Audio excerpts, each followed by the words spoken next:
Lions club of Kolkata নর্থের সাথে যৌথভাবে আয়োজিত বেঙ্গল রোজ সোসাইটির বার্ষিক রোজ শোতে লায়ন সাফারি পার্কে রবীন্দ্র সরোবরে এলাকায় 3 দিন নানা ধরনের গোলাপ নিয়ে এক্সিবিশন চলেছে। এখানে হাজার হাজার দর্শনার্থীরা সমাগম হবে বলে আশা করা হয়েছে।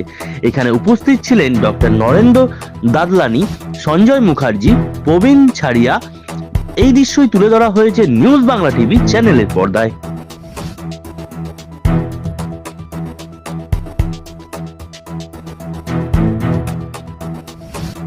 में मिनिस्टर थे और बहुत बड़े लॉयर थे। उनके मेमोरी में हमने ये रखा है शो, उनकी लास्ट ईयर डेथ होगी उनकी, और हम उम्मीद करते हैं कि भाई आगे बढ़ता रहेगा शो और अच्छे से अच्छे क्लब हमारे पास यहाँ पे आएंगे। My name is doctor Narendra Dadlani. I am the president of Bengal Rose Society. कि भाई ये सौंदर्य के लिए है कि प्यार के लिए है। तो अगर रोज को हम देखें तो जन्म से लेकर अंतिम समय तक रोज की जरूरत पड़ती है, सुगंध की जरूरत पड़ती ही रहती है। और मैं तो इस संबंध में ये कहना चाहूंगा कि अगर सर्वांगीण व्यक्तित्व का विकास करते हैं हम, तो फिजिकल डेवलपमेंट चाहिए, मेंटल डेवलपमेंट चाहिए, इंटेलेक्चुअल भी चाहिए। तो फिजिकल डेवलपमेंट और मेंटल डेवलपमेंट ये दोनों तो यहाँ पर अगर आते हैं और ये खुशबू मिलती रहती है, ये दोनों डेवलपमेंट में तो कोई दिक्कत ही नहीं है। और अगर सौंदर्यता में जाते हैं, सुगंध में जाते हैं, आज की जो वर्तमान की स्थिति है, इमोशनल डेवलपमेंट की बहुत जरूरत है।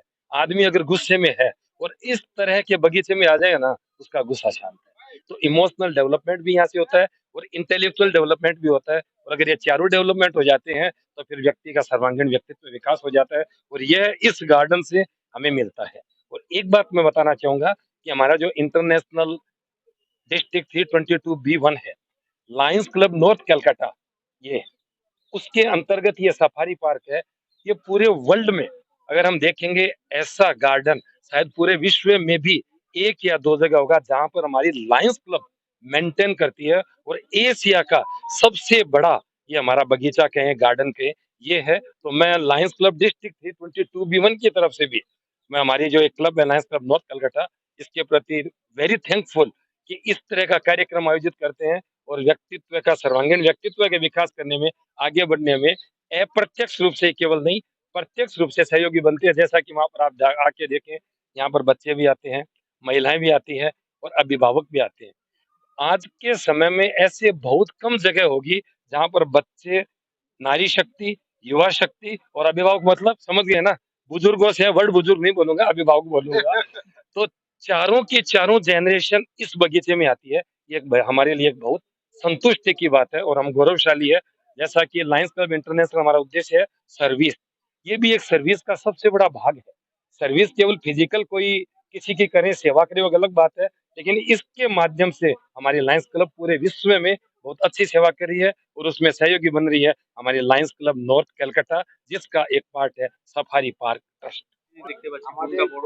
একদম একদম ভাবা যাবে না। হ্যাঁ, তো এই সম্বন্ধে একটু বলুন, মানে আর কোথায় কোথায় আপনারা এগুলো করতে চলেছেন বা কাদের সাথে যুক্ত? না, বেসিক্যালি এখানে আমি যেটা শুনলাম যে একটা গোলাপ চাষ হচ্ছে যেটা কিন্তু মাটি লাগবে না, তাই তো? এরকম কোনো গোলাপ এসছে, টবে হবে শুধু নয়, সেটা মাটি লাগছে না। তো জলের বোতলের মধ্যে তো পশ্চিমবঙ্গে এমন অনেক জায়গা আছে যেখানে কিন্তু সেই মাটি নেই গোলাপ চাষের। তো এই জায়গাটা, এইটাকে যদি আমরা যদি রেপ্লিকেট করতে পারি, এটাকে যদি আমরা যদি ছড়িয়ে দিতে পারি চারিদিকে, তাহলে গোলাপ চাষে আর নতুন দিগন্ত খুলে যাবে।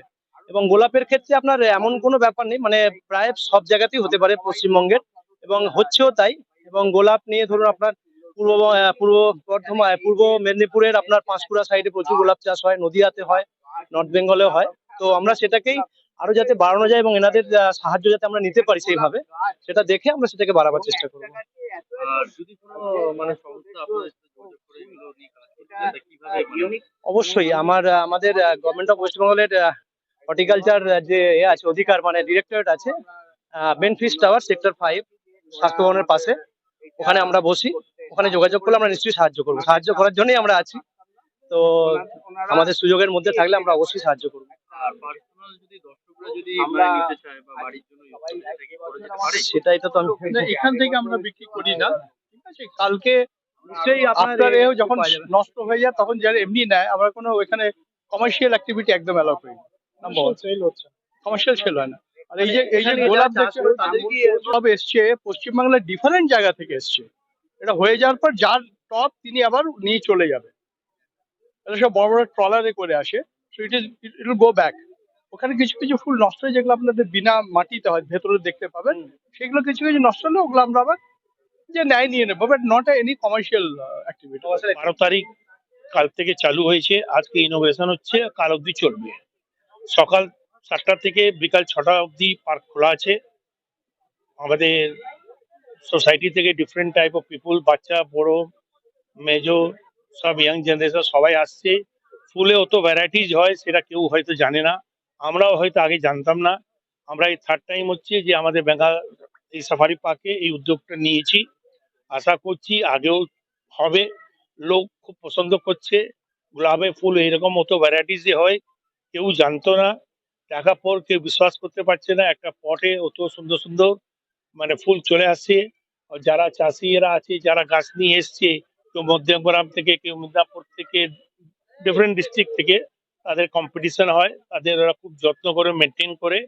অ্যান্ড অনেক লোক এটাতে এদের লাভান্বিত হচ্ছে, শিখছে কিভাবে এইরকম গোলাপটাকে মেনটেন করা হয়। তাহলে এডুকেশনও হচ্ছে।